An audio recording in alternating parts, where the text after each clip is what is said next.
오늘은 기후 위기 증인 되기라고 하는 말씀을 전하도록 하겠습니다. 지난 1월 21일 금요기도회 김성인 목사님의 설교가 큰 범위에서 지구의 온도가 올라갈 때 위험성을 알려준 설교였다면, 오늘 주일날 예배 담임 목사님 설교는 그 일이 남의 일이 아니라 우리의 일이며 이 일을 위해 우리가 어떤 인식을 가져야 할지에 대한 다짐을 선포하는 시간이었습니다.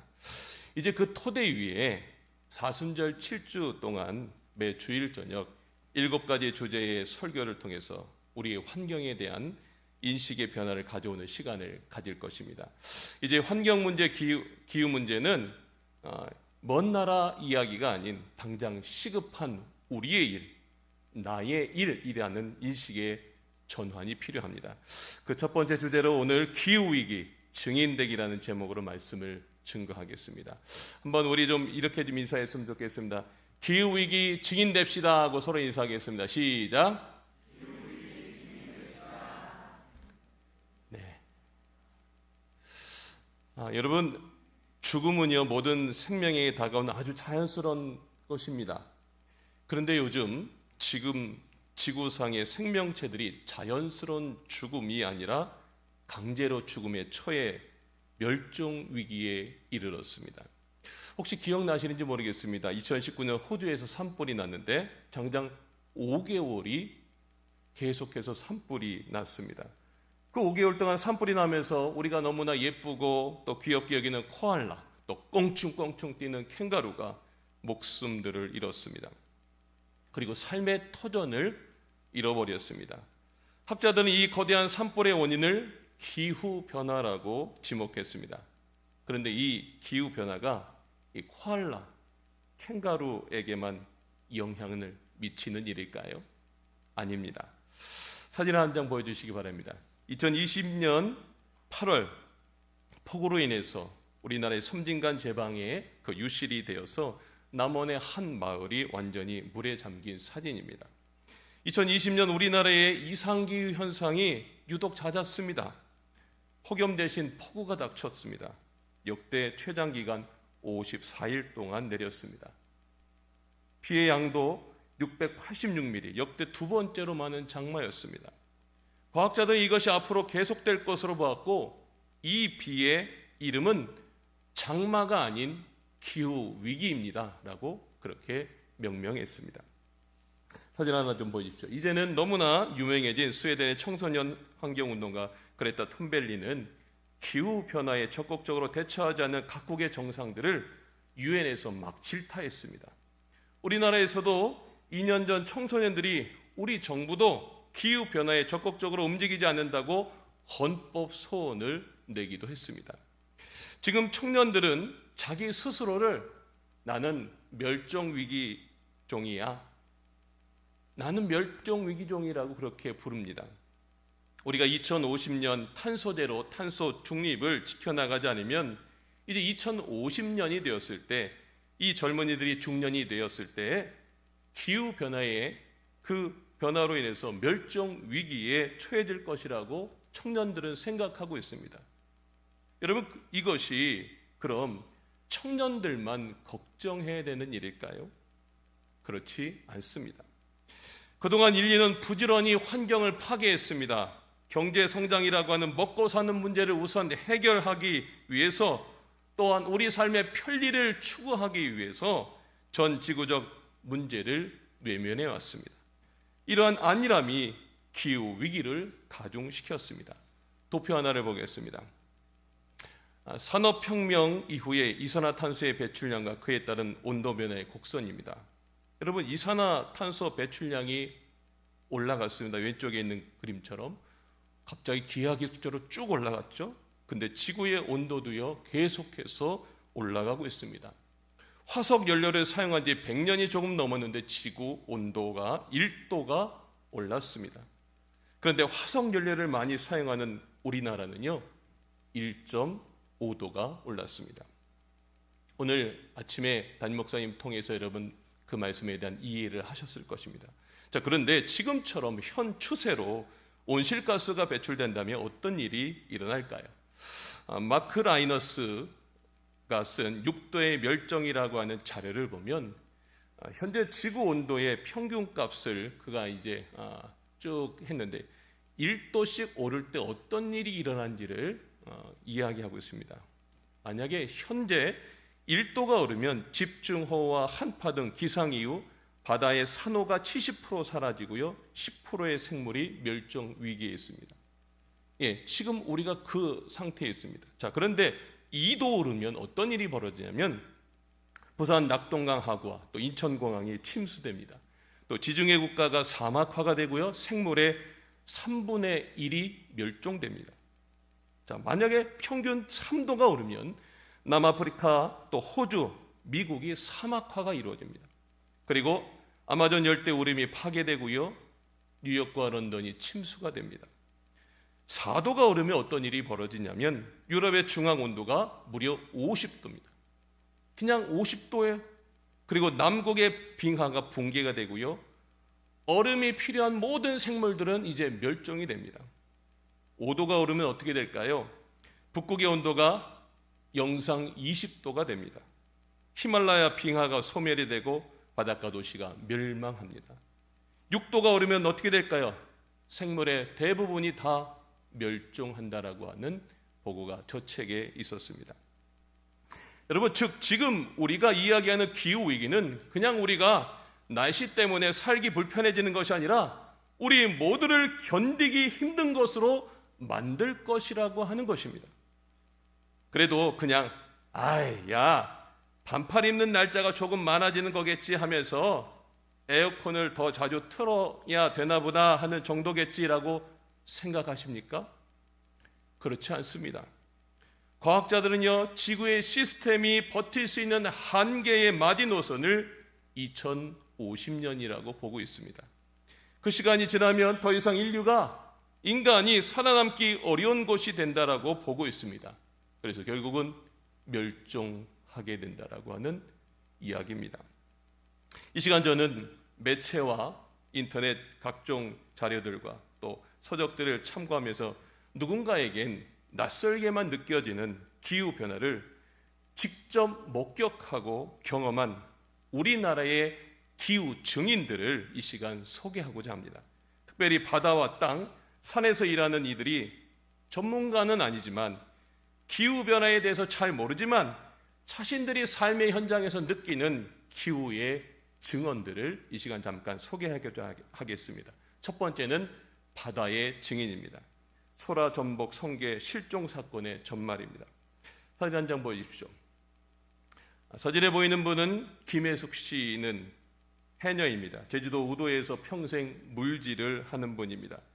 물때에 맞춰 출근해서 잠수복으로 갈아입고 7, 8m씩 그 물속으로 들어가서 잠수해서 해산물을 따면서 평생을 살았습니다. 그렇게 45년이 흘렀습니다. 그동안 그 모든 것이 변하지 않았는데 하나 바뀐 것이 있다면 김 씨의 일터, 바닷속의 상황입니다. 지난 수십 년간 그녀는 바닷속에서 계절의 변화를 실감했다라고 합니다. 가을이 되면요, 바닷속이 아주 서늘해갖고 잠수복도 이렇게 두껍게 입었다고 합니다. 또 겨울이 되면 그것보다 더 두꺼운 5mm, 6mm짜리 잠수복을 바꿔가면서 그렇게 물질을 했다라고 합니다.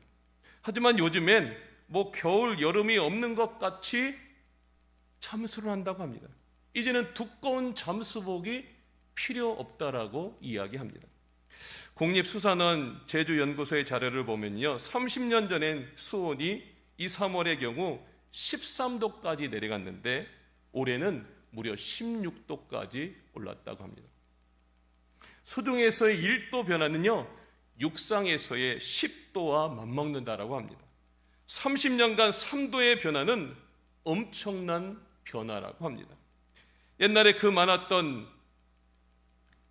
그래서 이 온도로 인해서 옛날에 그 많았던 감태, 톳, 모자반, 또 그리고 소라, 전복, 성게가 최근 10여 년간 급속하게 줄어들고 있다고 합니다. 그리고 지금은 거의 안 보인다고 합니다. 그리고 그 자리엔 필리핀과 호주의 열대 해역에 서식하는 산호, 또 아열대 어종들이 폭발적으로 증가했다고 합니다. 두 번째는 산의 증인입니다. 사시사철 검풀었던 지리산이 탈모라니. 산을 어쩌다가 찾는 이들은 5월 초에 지리산을 가보면요, 와, 세상의 모든 초록이 지리산에 있는 것 같다라고 그렇게 이야기를 합니다. 그런데요, 사진 한 장 보여주십시오. 지리산 국립공원 직원인 민병태 씨는 30년의 산장 생활을 하면서 요 근래 풍경이 낯설게 보였다라고 합니다. 예전에 침여수 때문에 사시사철 푸르디 못해 검은색이었던 이곳이 지금은 화렵수들이 치고 올라와서 마치 탈모 현상처럼 보인다라고 합니다. 사진을 다음 사진 보여주십시오. 그 전의 사진, 그 사진입니다. 지리산의 꼭대기에 집중적으로 분포되어 있는 크리스마스 나무, 그게 바로 구상나무거든요. 지리산의 꼭대기 가면 그 구상나무가 있는데 구상나무가 있는 2009년의 모습이에요. 자, 그런데 다음 사진 보십시오. 이게 2016년의 모습입니다. 다음 좀 보여주십시오. 비교한 사진. 여러분 왼쪽과 오른쪽에 보이시나요? 마치 정말 회색빛으로 탈모가 이루어진 것처럼 보이시지 않습니까? 국립공원 연구원에 따르면 그 구상나무가 다양한 형태로 이제 지금 죽어가고 있는데요. 누군가 땅에서 쏙 뽑아낸 것처럼 뿌리가 통째로 뽑히거나 뿌리는 박혀 있으나 중간이 뚝 부러져 있다라고 합니다. 그래서 이분이 이거를 보자마자 숲이 죽어가고 있구나. 근데 그 속도가 상당히 빠르다는 것을 지금 실감하고 있답니다. 다음 도표 좀 보십시오. 국립공원 연구원에 따르면 전북 남원의 연평균 기온이 2012년 11.9도였는데 2019년 13.3도로 1.3도가 올랐어요. 별 차이가 좀 느끼시지 않지요? 근데 그 같은 기간에 저 고지대인 지리산, 저 반야봉의 연평균 기온은 4.2도에서 7.7도로 상승했어요. 이런 일이 왜 일어날까? 겨울철 눈 녹은 물이 이게 토양으로 막 흡수되면서 나무의 생육을 활성화시키는데 요즘 눈의 양이 급격히 줄어들고 있는 것을 그는 체감했답니다. 그래서 나무들이 한창 생육을 할 시기에 수분이 모자라서 죽어가고 있는 것입니다. 왜 우리는 구상나무의 죽음을 심각하게 받아들여야 할까요? 그러자 한 연구원이 비행기를 비유로 이렇게 말했습니다.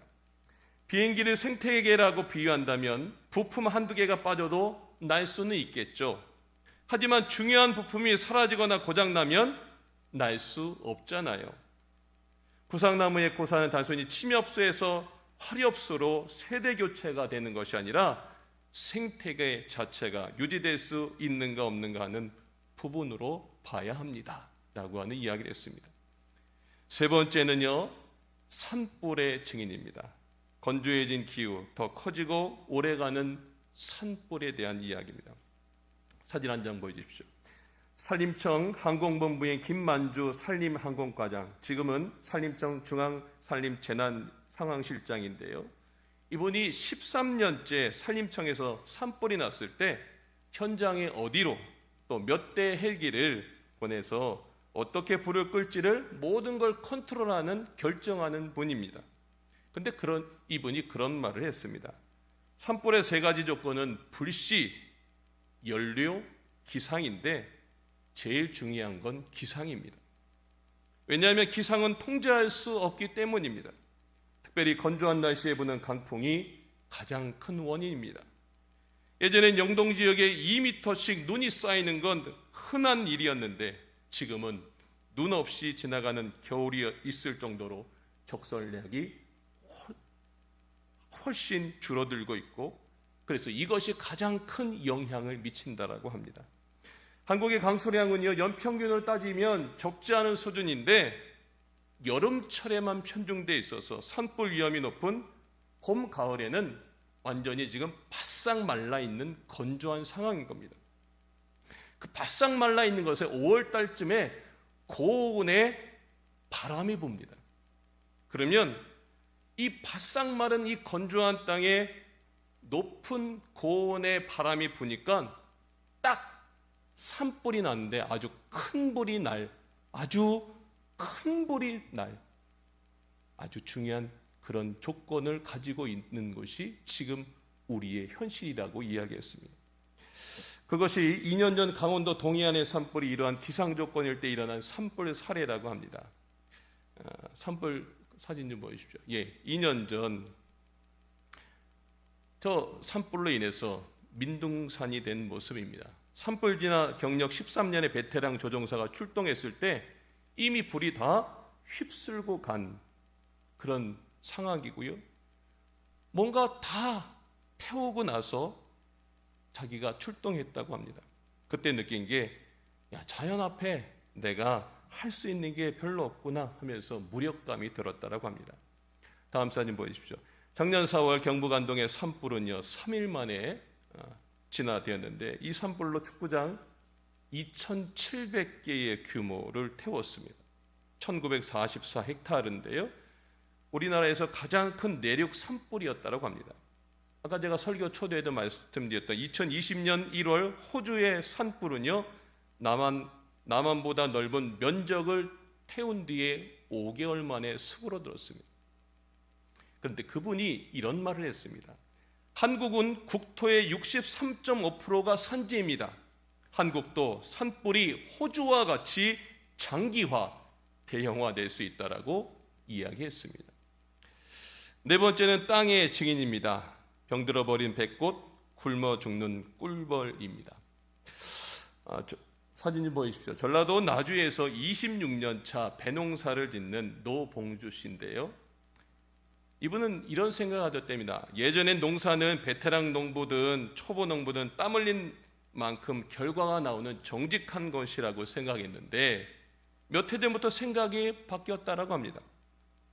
눈이 한 차례도 내리지 않는 따뜻한 겨울과 또 초여름 날씨를 방불케 하는 고온 건조한 봄, 또 한 해의 태풍이 갑자기 7번이나 몰아치는 기후변화의 시대에 농사는 더 이상 땀 흘린 만큼 결과가 돌아오는 일이 아니라고 이야기했습니다. 특별히 아직 새파란 열매를 손에 올리면서 작년 농사는 아주 크게 망쳤다라고 하면서 이렇게 이야기했습니다. 이때쯤이면 자기가 지금 보는 것보다 1.5배에서 2배 정도야 더 크기가 커야 되는데 그렇지 않다라고 합니다. 그리고 몇 년 전부터 기온이 너무 높아서 꽃이 팍 빨리 피었는데 갑자기 기온이 영하로 떨어지면서 백꽃 눈이 다 얼어 죽었습니다. 그래서 70, 80%가 배가 안 달렸고 배가 달렸다고 해도 상품성이 없어서 완전히 망했다라고 이야기를 했습니다. 다음 사진 하나 보여주십시오. 강원도 철원에서 양봉업자인 임송빈 씨는 이 아카시아 꽃을 따라서 전국을 도는 분입니다. 이동 양봉을 하는 그는 보통 5월 8일쯤 꽃이 가장 먼저 피는 남부지방에서 1차 꿀을 따는 채미를 한 후에 5월 중순쯤에 중부지방에서 2차, 또 5월 말에 북부지방에서 3차 채미를 하는데 몇 해 전부터 이상한 일을 발견했다라고 합니다. 꿀을 따는데 꿀이 좋은 꿀이 아니라 꿀의 수분이 많이 함유된 물꿀이었다라고 합니다. 또한 과거엔 경상도 지역에서 날씨가 나빠도 충청도에 가면 꿀이 있고 또 거기서 안 되면 강원도로 오면 됐는데 몇 해 전부터 어느 지역을 가도 꿀이 나올 곳이 없다라고 이야기했습니다. 다음 사진 하나 보여주십시오. 최근 10년간 국내 벌꿀 총 생산량 한국양봉농협조합의 그 자료인데요. 표를 보시면 최근 벌꿀 총량이 바닥을 치고 있는 게 보이시나요? 꽃에 꿀이 없어 벌들이 지금 굶어 죽어가고 있고요. 그것은 벌들만 죽어가는 게 아니라 자신도 지금 굶어 죽어가고 있다라고 이야기했습니다. 자, 지금까지의 바다와 산과 땅의 기후 위기 증인들의 이야기를 들으시면서 여러분들은 어떤 생각을 하셨습니까? 이제 이 재앙이 남의 일이 아니라는 것입니다. 이 재앙이 눈앞에 있는데 우리가 할 수 있는 일은 없을까요? 시간이 부족하고 많이 남지는 않았지만 그래도 우리가 대처할 수 있는 단 하나의 방법이 있습니다. 그것은 바로 탄소 중립, 탄소 제로라는 극약 처방입니다. 여러분, 탄소 중립은요, 인간이 배출하는 탄소의 양은 최대한 줄이고, 그래도 남아있는 탄소가 있다면 이 산림이나 습지를 통해서 또 갯벌을 통해서 탄소를 흡수시켜서 순수하게 배출되는 양을 제로로 만들자, 그것을 말하는 것입니다. 예를 들어서 이런 겁니다. 우리가 이제 공장을 돌리는데 자동차를 타면 이제 맥가스가 나오잖아요. 그것이 이산화탄소인데 그것이 100이라고 하면 기술을 활용해서 포집하거나 나무를 심어서 이 100%를 다 흡수하게 만들면 0이 되는 것입니다. 그래서 이렇게 만들어가는 것이 탄소 중립, 탄소 제로 상태인 것입니다.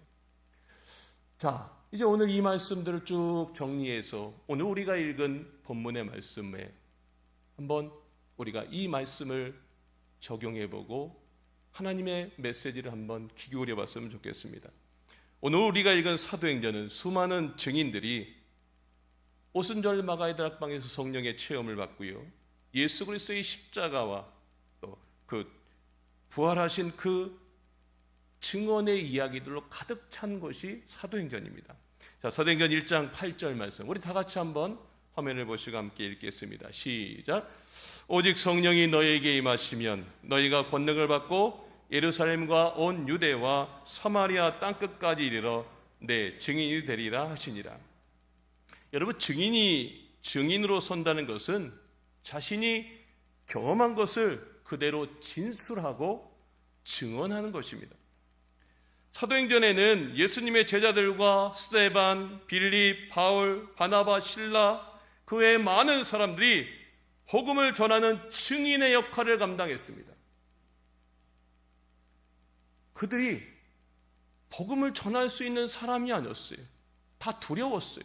내가 어떻게 이 복음의 말씀을 전할까? 그런데요, 성령님이 그들의 인생 가운데 함께 하실 때 그들은 담대하게 복음을 전하기 시작했습니다. 그래서 복음이 유대인들이 있는 예루살렘을 넘어서 온 유대로, 그리고 박해를 통해서 오히려 그 박해 때문에 모든 것이 끝날 줄 알았는데, 그래서 소멸될 줄 알았는데 빌립을 통해서 사마리아로, 또 바나바 바울을 통해서 아시아로, 그리고 바울을 통해서 유럽에 자신이 체험한 성령의 역사를 전하였고, 또 그것이 미국으로, 그리고 한국으로, 그리고 오늘 우리들에게까지 땅끝까지 그 증언들이 전해졌습니다. 여러분, 증인의 사명은 이것입니다. 나는 그저 전할 뿐이에요. 그런데요, 전하는 그 역사 가운데 성령님이 함께 할 때, 하나님이 성령님이 함께 할 때 그 증인의 그 역사가 일이었다면 그 속에 놀라운 은혜의 역사들이 파급 효과로 일어나서 결국은 사마리아와 땅끝까지 이르러 놀라운 역사가 이루어지는 것입니다. 여러분, 그럼 오늘 우리는 이 시대의 복음의 증인이며 또한 그 증인된 사명이 무엇일까요? 그것은 우리가 기후 위기의 증인이 되어야 한다는 것입니다. 아멘이십니까? 여러분, 기후 위기의 증인이 되는 것이 이 시대에 성령님이 우리에게 주시는 사명입니다. 무엇보다 기후 위기를 몸으로 증거하는 삶을 살아야 됩니다. 그 첫 번째 실천 사항은요, 제가 오늘 두 개를 말씀드리겠습니다. 첫 번째 실천 사항은 탄소 제로 녹색교회에 서약하고 동참해 주시기를 바랍니다. 여러분, 지금의 기후위기 상황 속에서 한 사람의 증언은 효력이 없습니다. 한 사람 갖고는 아무 효력이 없어요. 그 이상이 필요합니다. 온 지구 공동체가 합력하여서 이 기후위기를 막아내야 되는 사명이 있습니다. 오늘 본문에 주님이 땅끝까지 이르러 예수 그리스도에 대해서 증언하라는 말씀을 한번 떠올려 보시길 바랍니다. 가능한 대로 함께 그들은 공동체를 만들었습니다.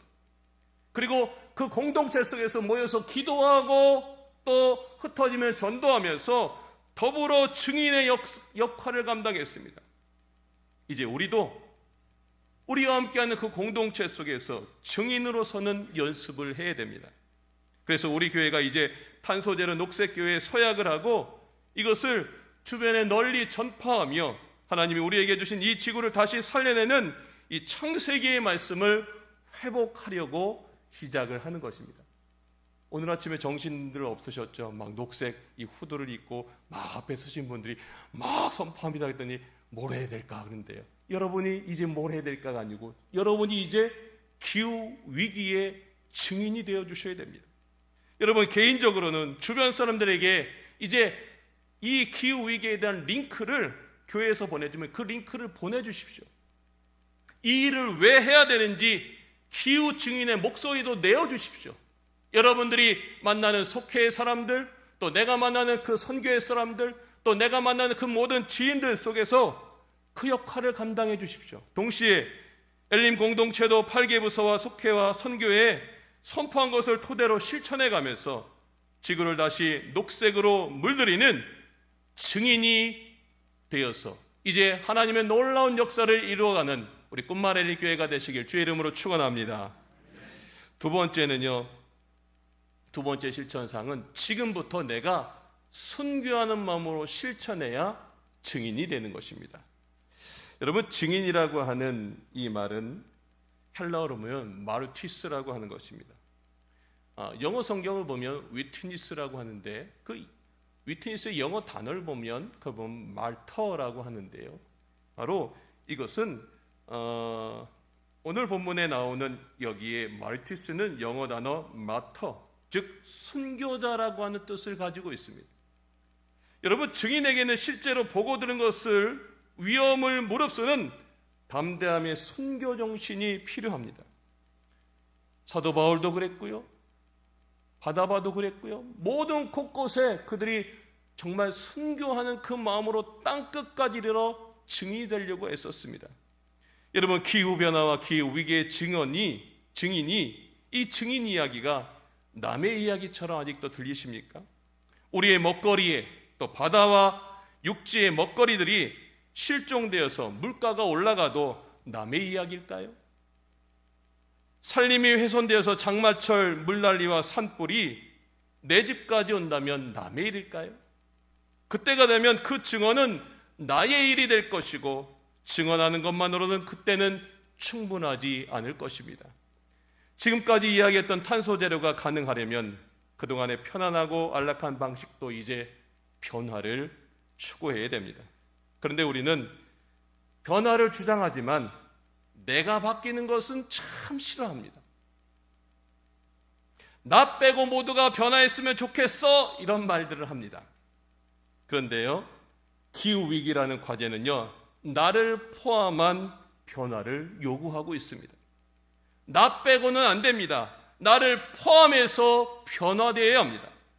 이제 탄소제로 녹색교회 기후위기 증인된 여러분의 마음이 순교자의 마음이 되어서 지금부터 내 삶 속에서 탄소제로를 위한 실천을 하는 것이 증인된 삶입니다.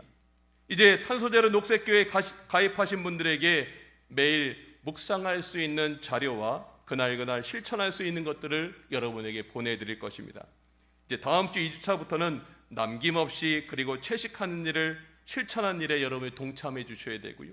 3주차는 전기 사용량을 줄이는 것, 4주차는 이동수도단을 바꾸고 5주차는 새 활용품을 사용하고 또 6주차는 기후 친화적 옷 입기에 동참해 주시고 7주차에 나무를 심으면서 기후 약자를 돌보는 일을 좁은 문에 힘든 일이라고 생각하지 마시고 그 좁은 문에 힘든 일이지만 순교의 마음으로 실천해 가는 것, 그것이 바로 이제 우리가 해야 될 일들입니다.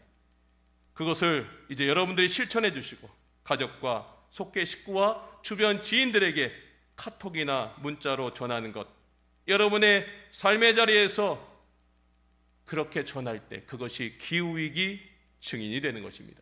지금은 마치 예루살렘에 있는 것 같아요. 좀 지나면 유대로 갈 것이고요. 좀 지나면 사마리아와 땅끝까지 이르러서 우리가 함께 다할 때 이 지구를 살려낼 줄로 믿습니다. 말씀의 결론을 맺겠습니다. 그동안의 인류는 경제 성장이라고 하는 이 먹고 사는 문제와 편리함을 추구하는 것에 달리기를 달려왔습니다. 이것은 오로지 앞만 보고 달리는 100m 달리기와 같았습니다. 빠른 속도로 나아갈 수는 있었지만 이렇게 금세 주저앉는 결과를 가져왔습니다. 이제 우리는 기후위기 증인이라는 이 장거리 경주를 해야 합니다. 우리는 물론 우리의 자녀 그리고 후손들이 살아갈 소중한 삶의 터전과 환경을 지키기 위해 탄소 제로라는 이 바톤을 넘겨받고 이제 이어 달리는 아주 긴 경기를 뛰려고 합니다. 오늘 헌신하는 사회봉사부와 또 그리고 모든 성도님들이 이 긴 경주를 위해 독주가 아니라 협주로, 경쟁이 아니라 협력으로 오늘 우리 모두가 이 기후위기의 증인이 되어갈 때 이 땅을 녹색으로 물들이며 하나님이 창조하신 이 지구를 회복하게 해 주실 줄로 믿습니다.